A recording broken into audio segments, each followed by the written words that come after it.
Where are my panelists? Like so here? first of all, I need to say sorry, but not everyone who is here on the stage are in the pictures, and some of the people are missing, probably had too much party last night. So third, oh, you're here, and I think you need to get mic'd up as well. Could we ask you go backstage to get mic'd up very quickly?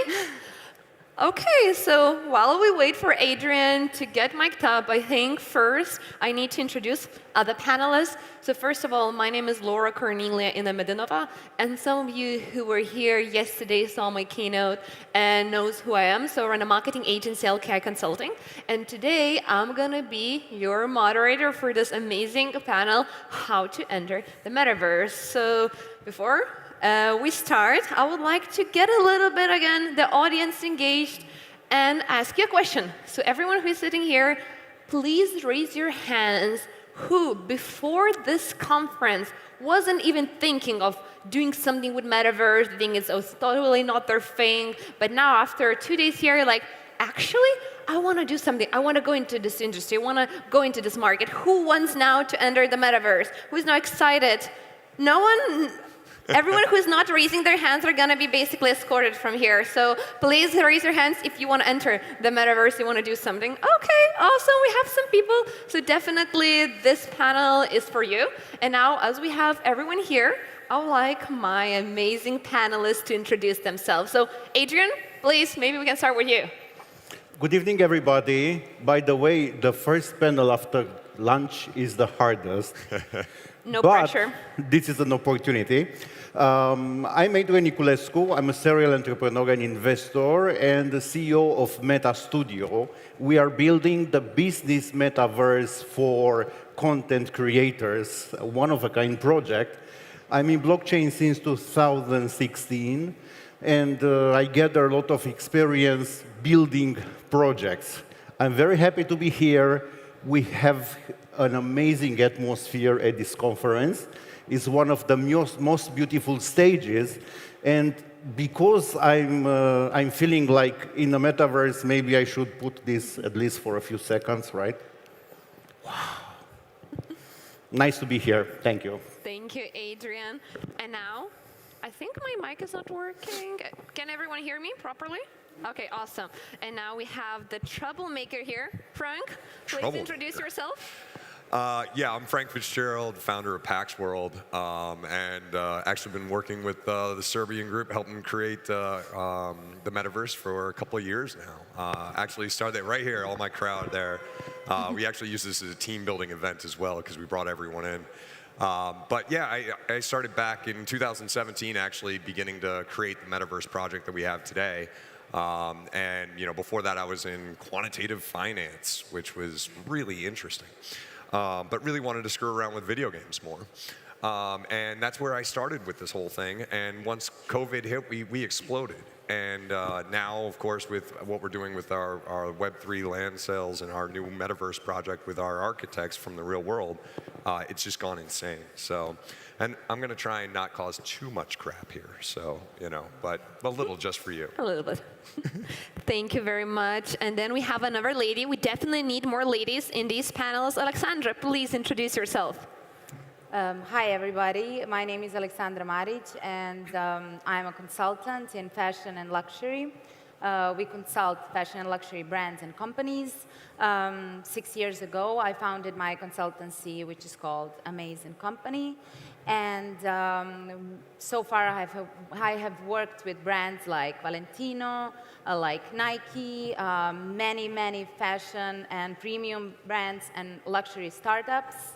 And at the moment, we are creating solutions for fashion and luxury brands on how they can enter this new era and change their business as much as they have to in order to be prepared for what's coming in the future. I'll talk about it more later. Apart from that, I teach at some of the best fashion design schools in the world. My subject is management of fashion and luxury companies, also in economic schools all over the continent.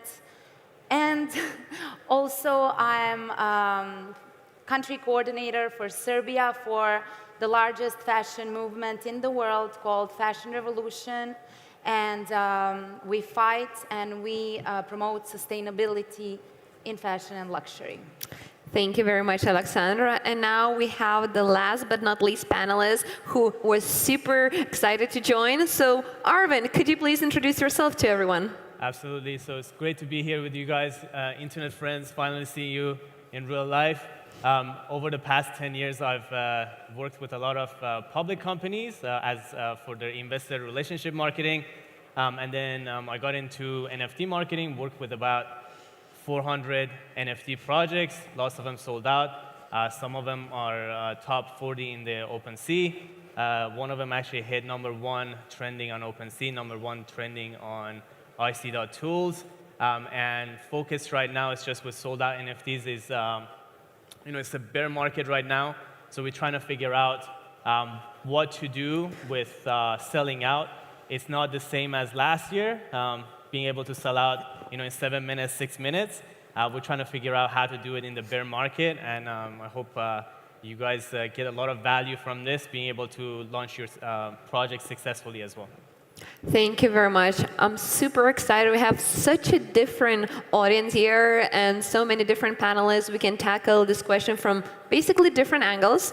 And I want to start this panel with a little bit more broader question. So Metaverse, is it just a summer fling, or is it something that is going to stay for a long time? Adrian, what are your thoughts on that? Your question is something like, how do you see Metaverse in the next 2, 3 years or 5 years? And answering to this question, I would say, I don't know. But what is most important, what we here are doing to advance this space? Because it's still in the infancy, we can influence it, and based on our efforts, it will happen or not. And I wanted to congratulate the audience because they are investing their time to be here with us, and they are investing in their future, and they will hold a stake in the future. So I would say that it doesn't matter what we think about the future, what we are doing to advance this medium of expression, which is Metaverse. Amazing. Frank, what do you think? Is it a long-term marriage type of material or just a fling? I get this question all the time. And, for me, it's always something that I've seen as a progression that's moving forward. I mean, you look at my kids, right? They are 15 and 13, and they live in Roblox to Minecraft, right? And what I really see is just this progression. It was the same thing in, back in the 90s. Everyone said, this internet, is it a thing? And that's the stage we're at right now.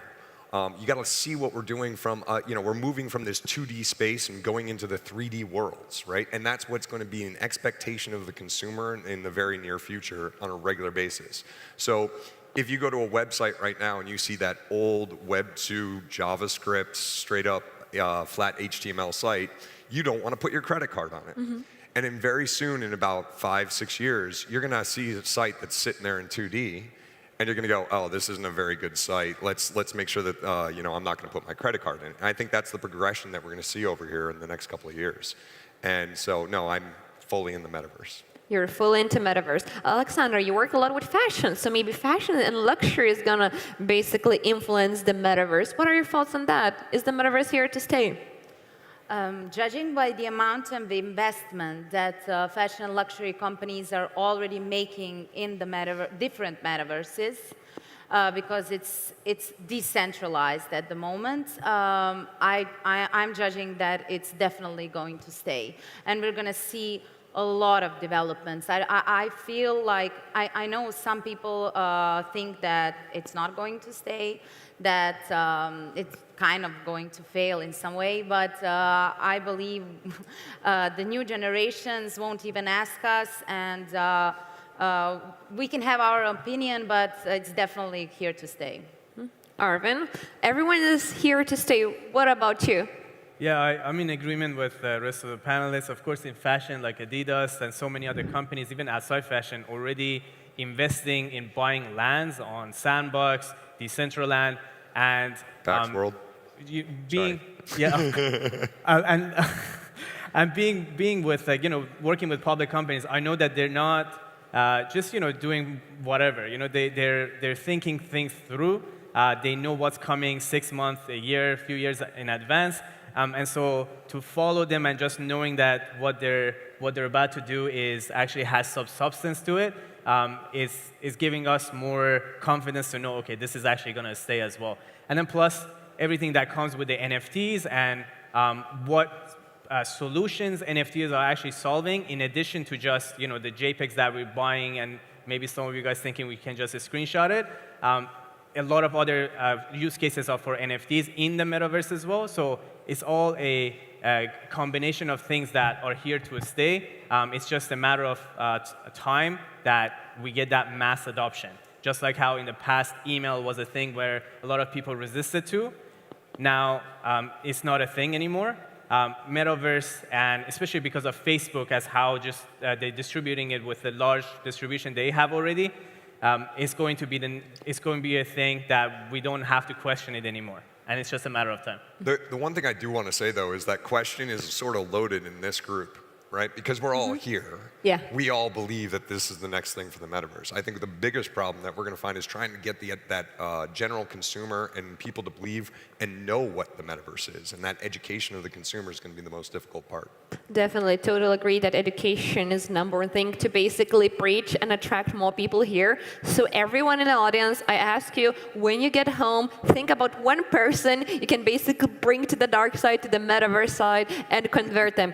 Give them opportunity, share what you learn. It's all about sharing the knowledge. And what we see from the marketing agency perspective, as we've been in the crypto industry since 2016, is kind of the same pattern emerges where more and more brands are coming there, investment coming there, as like Sandra said very well, and people want to explore, people want to see what's out there and what are the opportunities. So speaking about opportunities, I would love to ask the panelists, if you would be just starting now in the metaverse, what would you do? What are the biggest opportunities that everyone here in the audience can think of and maybe build an amazing business to grow this industry?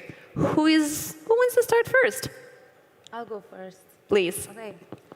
My advice would be to try to do something different, of course. This will be a chance for us as persons, as people, but also as companies and brands to develop our reputation from scratch in a way, to do something differently, to build communities, to connect to our clients or other people in a new way. And this is why you shouldn't, I would just, I apologize to the people who are listening to my lecture today if I repeat myself, but you should just think outside of the box. And you should do something that is innovative. Don't just replicate your physical presence into the virtual presence, because then, to me, it's kind of stupid. We don't want that. If we have a chance to do something new, if we have a completely new universe that we can build our presence in, then do something different. And try to build, for luxury and fashion brands, it's important to try to build experiences, just as we attempt to do that all the time in the physical world. Experience is number one when it comes to fashion and luxury shopping. But how we can build this experience in the metaverse, something that is not going to be completely different from what our clients can experience in the physical world. So that would be my advice. Arvin, what are your thoughts? Yeah, so just going off that, being different, also being first is another thing. So for a lot of people who were buying into the blue chips, and now they're very happy, although past few days or maybe past few weeks not so much, but in general, just being the first person, being at least the early adopters, and this is true for any social media platforms you can think of as well. Like back in 2009, Facebook was heaven, right? So now maybe not so much anymore. Maybe TikTok is the new thing right now. But just being the early adopter is actually very important. Not necessarily saying, obviously, go and buy everything that's out there, just to be the first person, but certainly doing your research and just seeing, okay, if something has value, and just being that first in the first batch of people who are actually getting into it at the earliest stage is certainly something. If I were to go back in time, I would, for example, buy a lot more land. That's something I would. And going off what you were saying there, I think that it's you asked what would we build in the metaverse, and for me, it's more like it's building a community, right? Because what we're building are communities where people can meet and see each other and do things. It's not. It's everyone likes to say, oh, it's about the architecture that you're doing, and it's about like the world that you build, or it's about the content that you have there, and it is. Don't get me wrong. I mean, there's definitely a point of attraction to get people in there. But I think what we're actually building is a world for people to interact. Just like we came here today, I think that's the exact same thing I'm going to be doing when I go into any of the metaverses that are out there, which I look at as different cities. And I'm going to go to different areas for different things. And I think building that community and that interaction of people is actually what we need to focus on at this point. Right? More so than what we're actually going to build from a content perspective as much, if that makes sense, on a broader scale or at a higher level. I definitely agree on the community. Yes? Oh yeah, I was just going to say, going off that, a lot of people are right now so worried about, all these effort that they put into building communities and whether that's going to go to waste. So just being in the internet marketing for the past 10 years, building communities will never go to waste. So you can always do something with your community. As long as you find some problems that they have, provide some solutions for them, you're going to be golden. So I think a lot of people right now are so worried about, okay, are they going to sell out? Whether it be the collection, or whether it be the coins that they have, whatever is happening with the Bitcoin, Ethereum, the bear market, just focusing on actually building the communities is just going to take a lot of worry away. You're going to be able to just say, okay, well, I'm not doing things for nothing. And when you, sorry if I keep going, but when you think about the old, or the video game market back in the day, right? Some of the most successful games out there, like World of Warcraft or whatnot, World of Warcraft is a great game, but what it actually did was it created guilds, it created people, it connected groups that actually interacted and talked with each other. And that's why that game is still being played today, right? You can create great content and put it out there, but people aren't going to go visit it 2 or 3 times. But they will go with their friend, or want to show their friend, or show those people. And that's why I think it's so important. 100%. 100% I agree. Definitely. Adrian. What I wanted to add is that you see that humanity evolves, and all the time there are new mediums of communication, of expressions, new ways we digest content, we learn about new things. And you need to decide if you want to be a user, if you want to be an investor, if you want to be a creator or an entrepreneur, or a mix of all these things.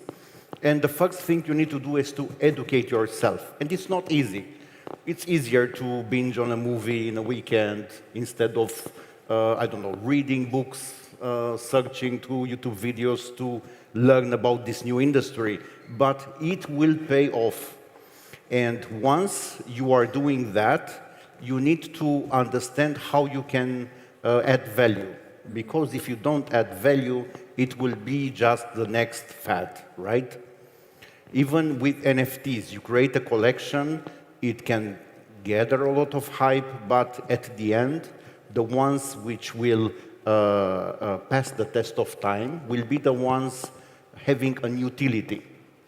And sometimes the utility is just entertainment, because people today, instead of putting money down to buy a house, they buy an expensive NFT because it's easy to show off, to take your phone and to show it to all your friends, or to put it on Facebook, on Twitter as your profile.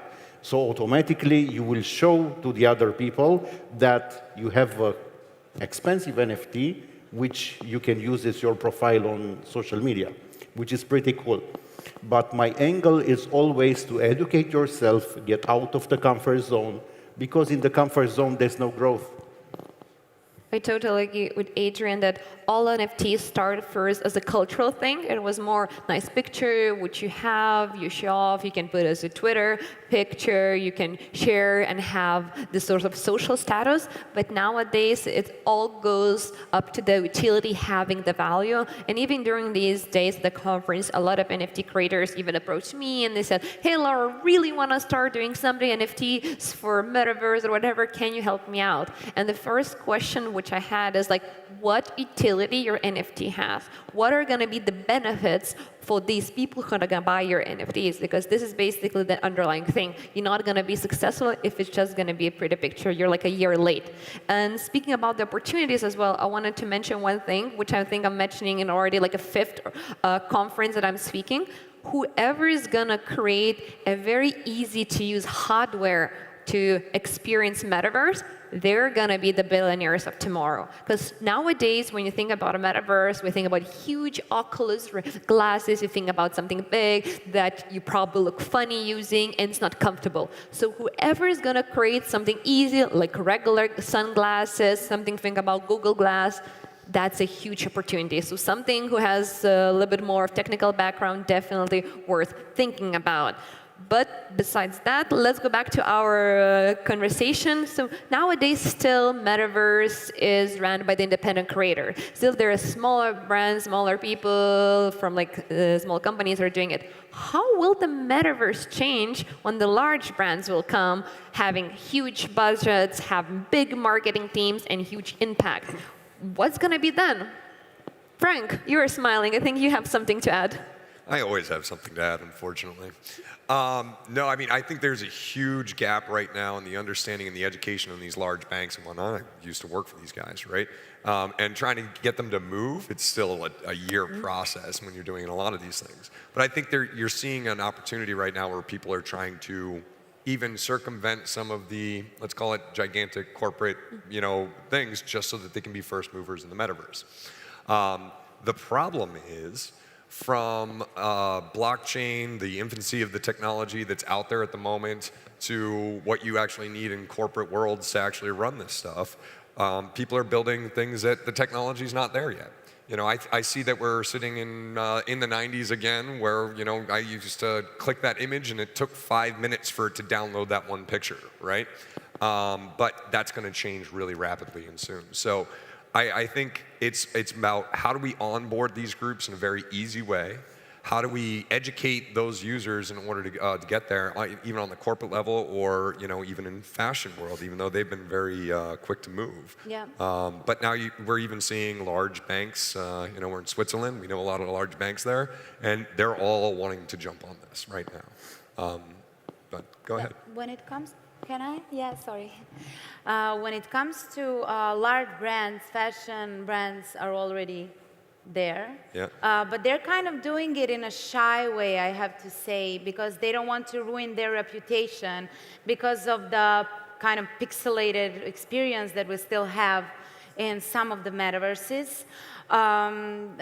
We even had, I believe that fashion and luxury, namely fashion, was one of the first movers at the moment because they are at the forefront of the industry, other industries. Which is crazy because they actually have to do the whole thing in blocks, right? And like most dresses and nice fashion things aren't in blocks, so it's getting that technology there as well. The technology is still catching up because honestly, it doesn't look good. This is why some of the companies are still very shy, because if you have an outfit that actually does not look good in Decentraland, for example, we just had the first Metaverse Fashion Week not even 2 months ago, and the experience was not so great.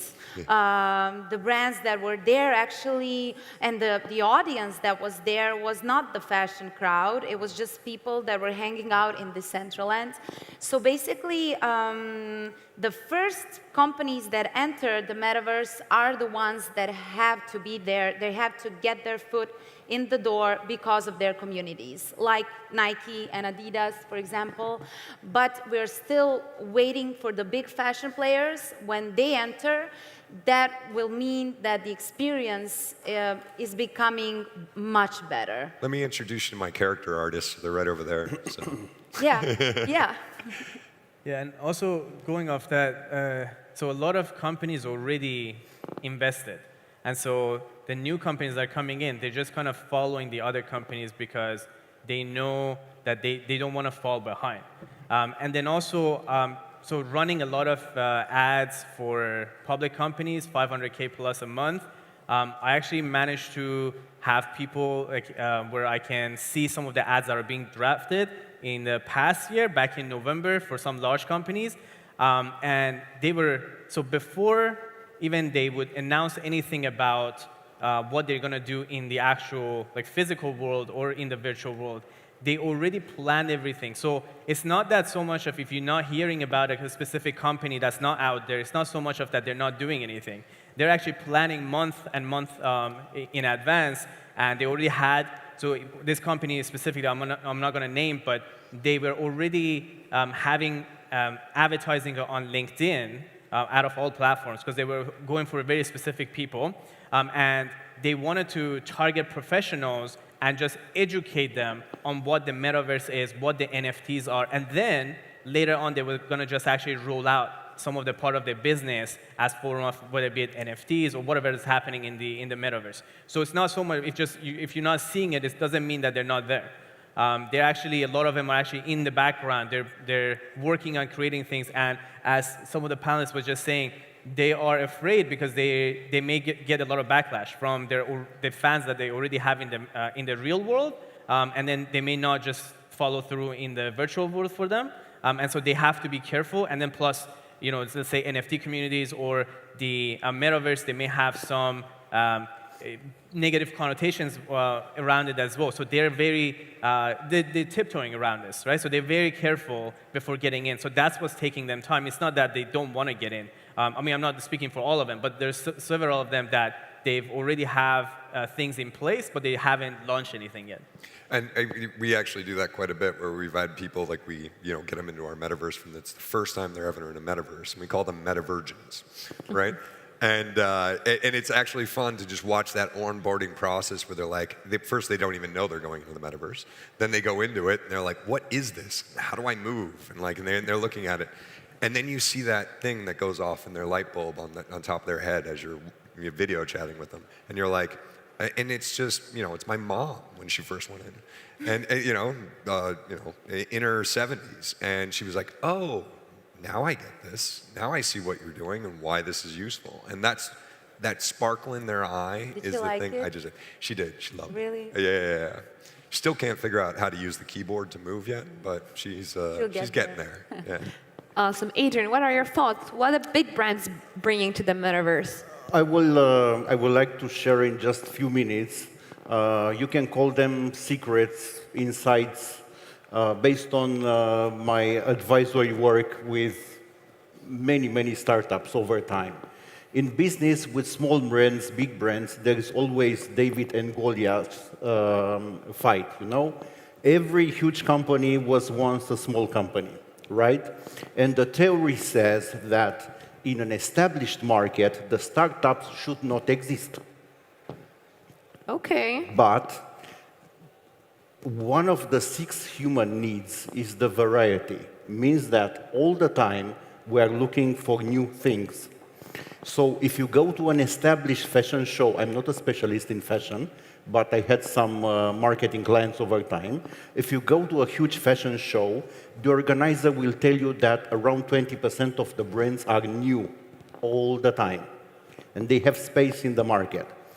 If you want to create a metaverse, let's say, or if you want to develop a site of a metaverse, because it looks like there are hundreds of thousands of metaverses, look for a niche.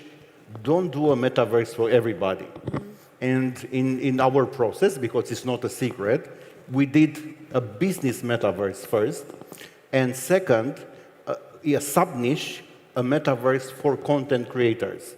And a sub-niche of the sub-niche is for the content creators who want to feel work like playing. Niche, sub-niche, and the sub-niche of the sub-niche. So if you're a startup, or if you just have an idea, Don't be paralyzed seeing all the major players. Start doing. Create a pitch deck, create a white paper, look for investors, come at such a show in the room if you don't have funds for sponsoring. Knock on the door of established brands. They may buy you. They may put you in their accelerator and incubator because the large corporate brands now, they breed startups in accelerators and incubators. Look for government-backed programs for startups. Do something.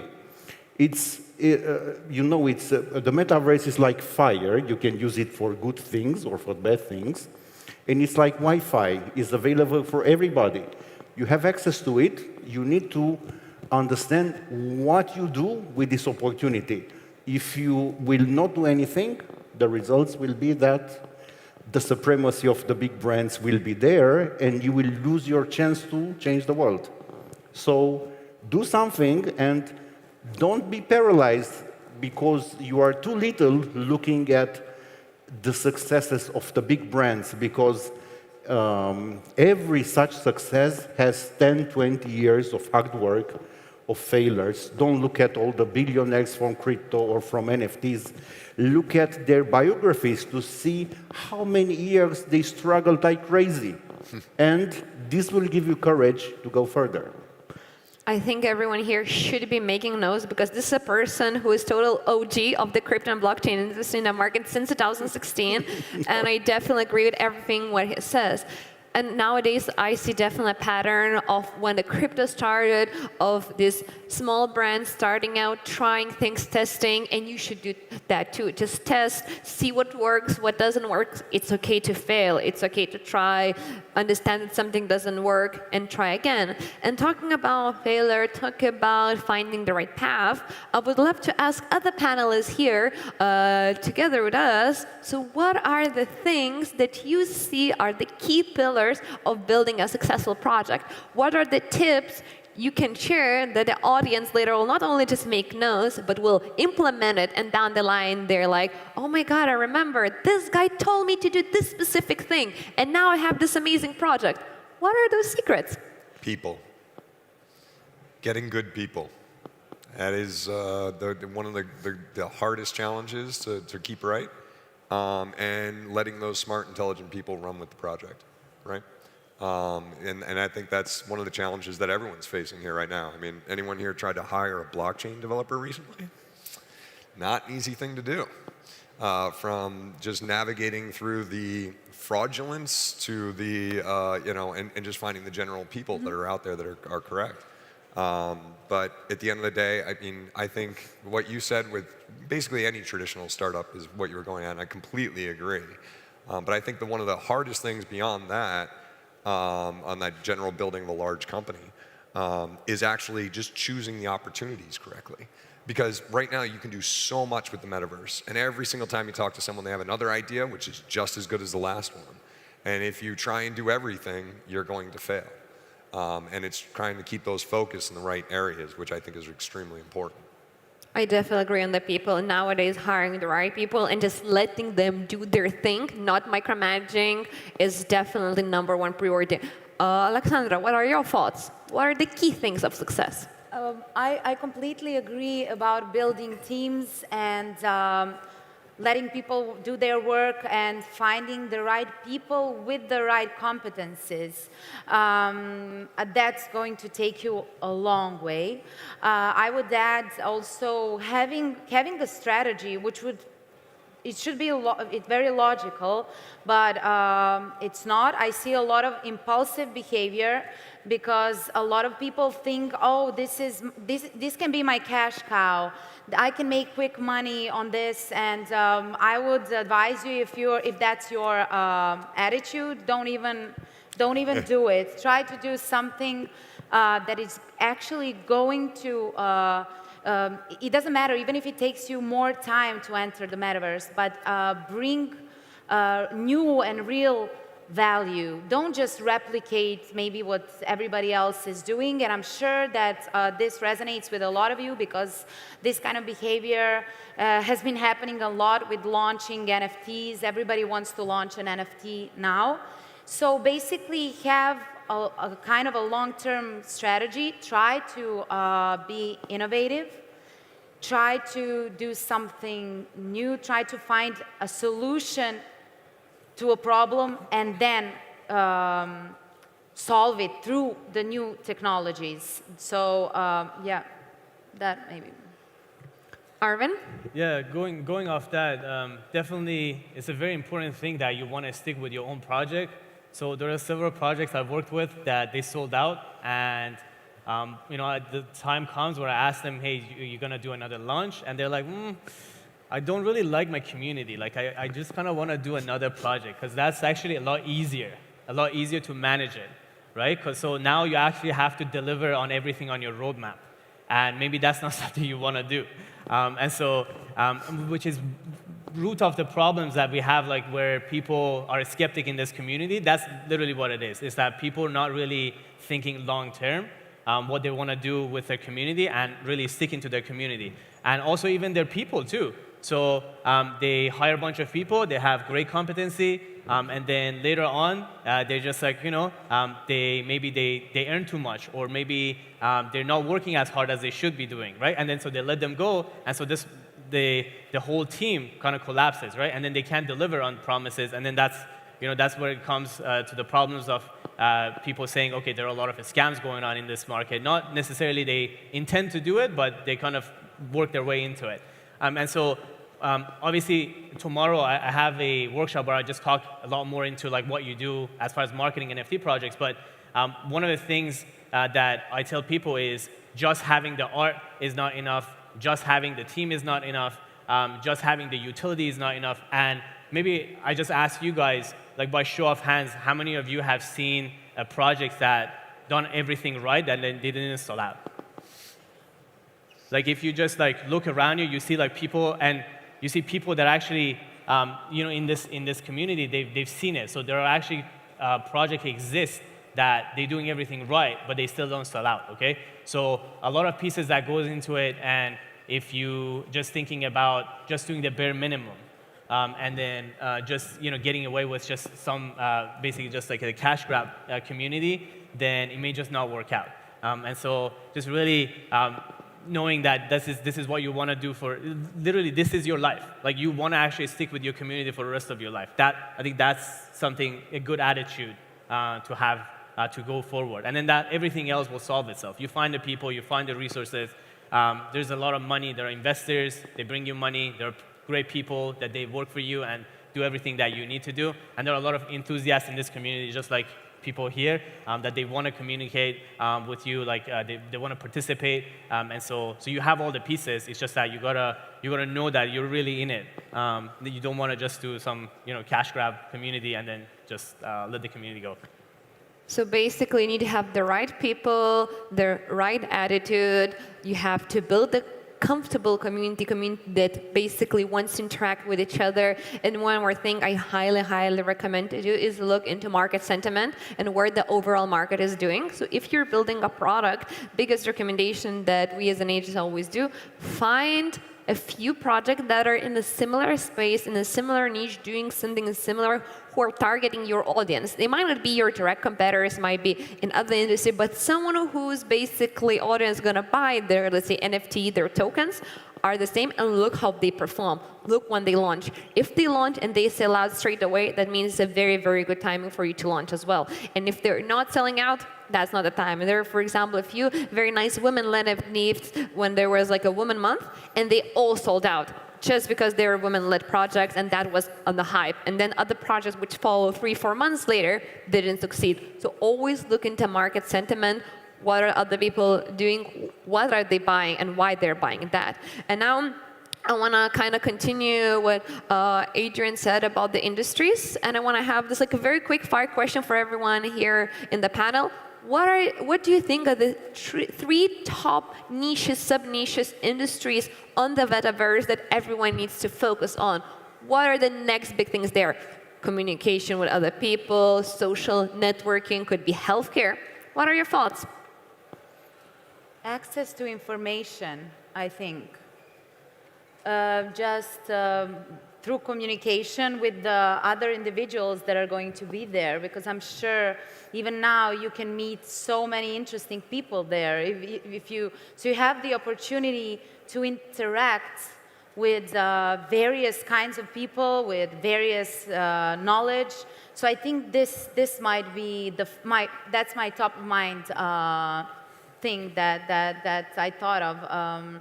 That just communication and interaction that even could be good for your, I don't know, if you're a consultant like me, just hanging out there and talking to people, you might find out new things about the services that people might need. Somebody asked me today after my lecture to give them an advice what to do if they want to enter the metaverse with their business, and I asked them, have you been hanging out there? And they said, no. I said, so just spend some time there and see how it works and see, as you said, what the sentiments of the crowd that is there is and what do they need. It's like a market research. So these are opportunities that we don't have. Now in the physical world, you have to come to a conference and network. There you have such access to all kinds of information and know-how, and I'm sure that people that hang out there at the moment are very open to communicate that information, because that's the vibe kind of that's been happening there. It's education. Yeah. Right? And it's education in all different senses of that, whether it's a school system, whether it's a conference, whether it's just meeting other people. I always said that I always never came to conferences to actually listen to speakers.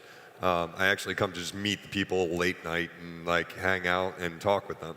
And I think that's the opportunity that the metaverse provides, because I actually learn more from those people that I meet at 2 o'clock in the morning at the bar than I actually learn, actually sitting here watching people on stage. I mean, and that's just how I work, right? I never liked teachers as well, and I never liked traditional schools. But when I went to university, I learned more from the guys that I went to school with, talking late night at 2 o'clock in the morning about finance or technology or cytochrome P450 molecules, right? And I wasn't even in science, right? So I think that's the real opportunity here, is you go from Web 2, which is, hey, let's post information up, to Web 3, and what we're doing with the metaverse is more about the interaction and education between individuals, and eventually artificial intelligence, which ends up being a real problem, because we're going to go meet artificial intelligence engines that we don't actually know aren't human beings. And that's going to happen in the next 5 years. Definitely. Adrian, what are your thoughts? The three industries I see the most promising for this space are entertainment, with music and movies, and all the other assets built around them, real estate, and the monetization of content creation.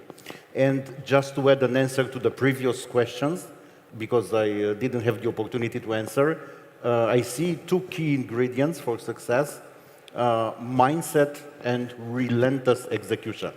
Without those, you will never succeed. Definitely. Arvin? Yeah, so gaming, of course, it's a multi-billion-dollar industry, and I think that's definitely one area. And then fashion, so not only just because these big companies, they want to get in, they want to be relevant, but also just the authenticity of the brands is a really big problem. We don't have a solution apart from NFTs to actually solve that. So I think that's really a big deal. And then, of course, as far as entertainment and fashion, but also music, as another panelist mentioned. So a lot of artists, for years, they've done things in a very specific way, which is they have some middleman. They can't build their own communities. And so now they are actually able to do that. They have more freedom. So the artists themselves, or the people who are involved with it, they actually can make more money. They can build their own community the way they like it. They can produce whatever they want. And those are all great things for just community as it's evolving. And so I think those are the three. Okay, so entertainment, gaming, education, connectivity, these are the opportunities for you. And as we have the last 2 minutes before we're going to be kicked out of the stage, I want to ask everyone here to give one last piece of advice, very short, one sentence, something. If people didn't listen and were on their Instagram throughout our panel, really would hear and take home. So please, everyone, close your phones. I see you who are on the phones here, and listen to these last key bits of really good wisdom. Frank. I think the key wisdom here, if we're looking at the metaverse and whether or not it's going to be successful, and when you look at the NFT market, no one ever talks about this, and why everyone's so excited about this is that it brings together utility NFTs, art NFTs, gated access, and group community NFTs, and puts it all in one space. Yeah, I guess I go next. It's very important to realize this is a decentralized community that we're building, so there's no authority in this. So you gotta do your part. And so if you go on Twitter talking negatively about other projects, that's just gonna bite everyone, in the ass like later on. And so just be really mindful that this is your community, and so everything that you do, it just actually has an impact not only on other projects but also on every one of us. And so really just taking that, have that agency to do things for yourself, but also just community as a whole. Alexandra? I would like to leave everybody with a question, actually, just to go and think, since you are all people working into getting into the metaverse and crypto, how are we going to solve the interoperability problem between different metaverses? How are we going to maybe merge them at one point? And how are we going to solve this thing of different presence in different metaverses? Adrian? I wanted to share one of the most guarded secret in the marketing, but I'm not sure if you want to hear about it or not. Do you want to hear about it? Yes. In our minds, as humans, at any moment can fit only 7 brands, based on our interest, So, if you want to succeed with your project, on that particular niche, you need to become the dominant mind in the minds of the people you want to reach, of your target market. So, you need to design very well your ideal buyer persona, the kind of people you want in your project as customers, as users. You define a profile, and you will know what these people think, what things keep them awake at night, what triggers will make them to take an action when they browse Facebook, they see a text, and they stop. It's your text, designed for them. Where you find these people to create a certain number of users or clients to make your project take off and become the dominant brand in their mind when they are thinking about what you want to sell. If you see in different niches, category kings, projects on top, huge distance between them and the second and the third position, they drill down very well this particular thing. Apply this, and it will change your business and your life. Thank you very much. Awesome. Thank you, all the panelists. Last piece of advice from me.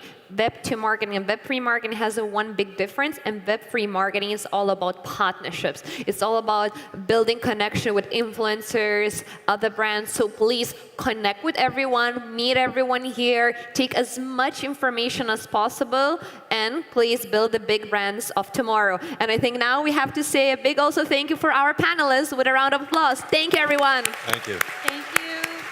Thank you, guys.